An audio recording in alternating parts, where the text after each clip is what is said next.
It's 2 a.m. Everyone is asleep, but you're staring at the ceiling. Your brain won't stop. Was that thing I said in the meeting today misunderstood? What am I going to do tomorrow? Will I still be here 5 years from now? Why haven't they replied to my message yet? Are they offended? The questions come one after another. You can't find answers, but you can't stop thinking it either. You wake up tired. Not just physically, but mentally exhausted. During the day, you need to make a decision, but you can't. You think, what if I make the wrong choice? What if I regret it? What will others say? In the end, you make no decision at all. You come home in the evening, lie down in bed, and it starts all over again. Why couldn't I get anything done today? Why am I like this? Why can't I be easygoing like everyone else? If you're living this scenario, there's something you need to know. Overthinking is slowly killing you. Yes, not metaphorically, literally. It consumes your brain, your body, your energy, your time, and your potential. And you aren't even aware of it. If you are here for the first time, I am Daryl.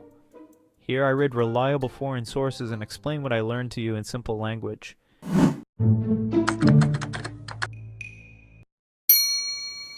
What is overthinking, and why is it so common? Excessive thinking, or overthinking, is thinking the same thoughts over and over again, obsessively, without producing a solution. Susan Nolan Hoeksema, a psychologist from Yale University, and the person who conducted one of the most comprehensive studies on overthinking, defines it as follows.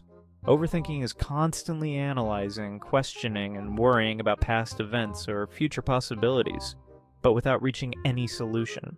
So you're constantly thinking, but you aren't making progress. You're spinning in circles, stuck in the same spot. So why is it so common? Because the modern world pushes us toward it. Social media offers thousands of options every day. You're constantly comparing, constantly asking, am I enough? There's constant performance pressure at work, constant uncertainty in relationships, and constant anxiety about the future. According to data from the American Psychological Association, 73% of adults experience overthinking regularly in 2024. So, you are not alone. But that doesn't mean overthinking is harmless. On the contrary, this is a problem that has become an epidemic. What does overthinking do to your brain?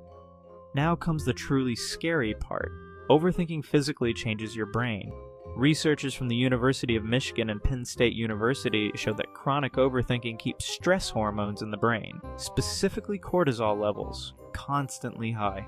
Cortisol is a lifesaver in the short term. In moments of danger, it activates fight or flight mode, boosts your energy, and sharpens your focus. But constantly high cortisol, it shrinks the brain's hippocampus, the center for memory and learning. Yes, you heard that right. Overthinking weakens your memory and impairs your ability to learn. Dr. Andrew Huberman, a neuroscientist from Stanford, explains this very clearly. When your brain is constantly in alarm mode, your long-term thinking, creativity, and problem-solving abilities shut down. Because your brain is trying to survive, not to thrive. So you think you're making better decisions because you're constantly thinking, but actually the exact opposite is happening. Your decision-making ability, your creativity, and your mental clarity are becoming dulled. How does overthinking affect you? It's not just the brain, your whole body is affected. Harvard Medical School research shows that chronic overthinking leads to the following physical problems. Sleep disorders. Your brain doesn't shut down, it is constantly active. You can't sleep, or even if you do, you can't rest. Because even during REM sleep, your brain is generating scenarios. Weakened immune system. Constant stress suppresses immune cells. You get sick more often, and you recover more slowly. Risk of heart disease. High cortisol increases blood pressure and causes irregular heartbeats. In the long run, the risk of a heart attack increases. Digestive problems. Stress increases stomach acid. Problems like reflux, stomach pain, and even ulcers emerge. Chronic fatigue. You feel exhausted even though you haven't done anything, because your brain is constantly working. This consumes energy like running a marathon. So overthinking is not just a problem in your head, it is slowly wearing down your entire body. Now let's look at your daily life. Overthinking does the following. 1. It prevents you from making decisions. You received a job offer. They pay well, but there is uncertainty. You think, what if I fail? What if a better offer comes along? What if I regret it? A week passes, 2 weeks pass, and you still can't decide. Finally, the offer is withdrawn, or someone else takes it. You gain nothing. You only lost time.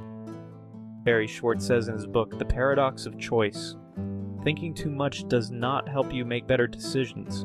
On the contrary, it paralyzes you. Because you seek the perfect decision, but there's no such thing as a perfect decision. 2. It poisons your relationships. Your partner told you, I'm tired, I want to be alone for a bit.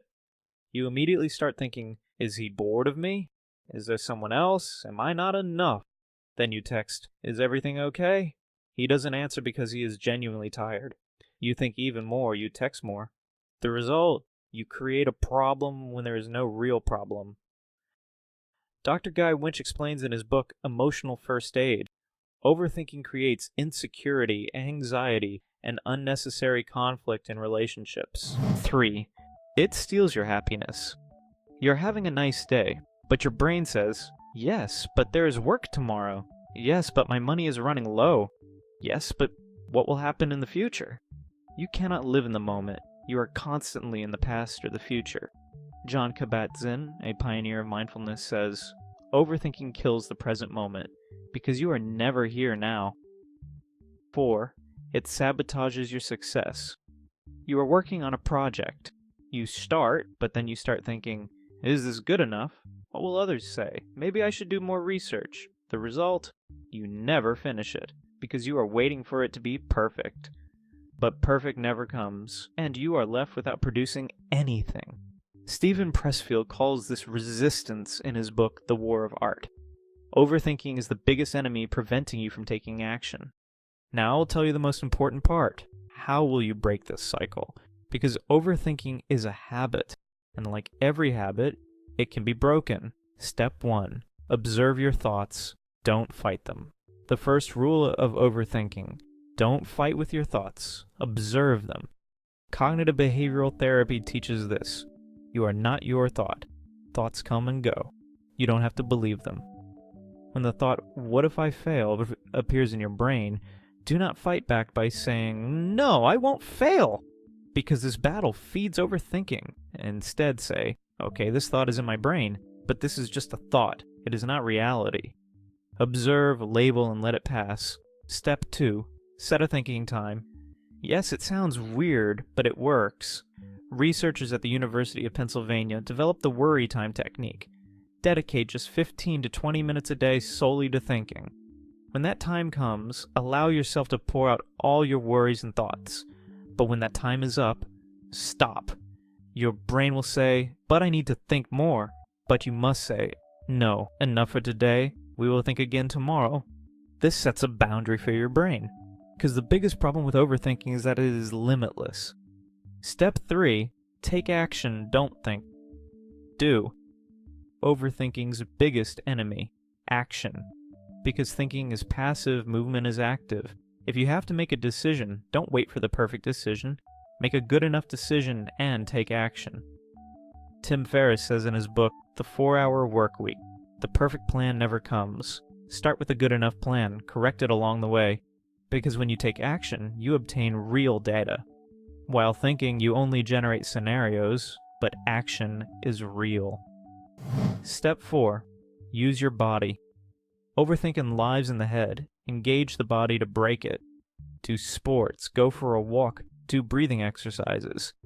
Dr. Huberman explains, physical movement breaks the stress cycle in your brain. Even a 20-minute brisk walk lowers cortisol levels, releases endorphins, and cuts the thought loop. The brain listens to the body. If the body moves, the brain receives the message, okay, the danger has passed. Step 5. Flip the what if question. Overthinking usually starts with the question, what if something bad happens? Flip this. What if something good happens? What if I succeed? What if everyone likes it? Your brain is programmed to generate negative scenarios, because evolutionarily, seeing danger saves lives. But in the modern world, this is unnecessary. Learn to generate positive scenarios. This reprograms your brain. Step 6. Adopt the good enough. Perfectionism is overthinking's best friend. You seek perfect, you can't find it, you think more, you still can't find it, and the cycle never ends. The solution: adopt the good enough philosophy. Barry Schwartz calls this satisficing. Choose what is not perfect but good enough and move on. Because life consists not of perfect decisions, but of a good enough decisions. In conclusion, overthinking is slowly killing you. It tires your brain, sickens your body, steals your energy, extinguishes your happiness, and wastes your potential. As you constantly think, life flows on by. While others move, you think. While others gain experience, you generate scenarios. While others live, you stare at the ceiling. But this can change, because overthinking is a habit and you can break it. You can learn to observe your thoughts, set boundaries, and take action. Life isn't made up of perfect decisions. It consists of good enough decisions and experiences. Stop thinking, start living, because you have only one life and you cannot spend it thinking. If you've watched the video up to this point, thank you so much. If you would like to support me for free, subscribing to the channel is the biggest source of motivation for me to produce high-quality content like this. I am glad you are here, and I love you all very much.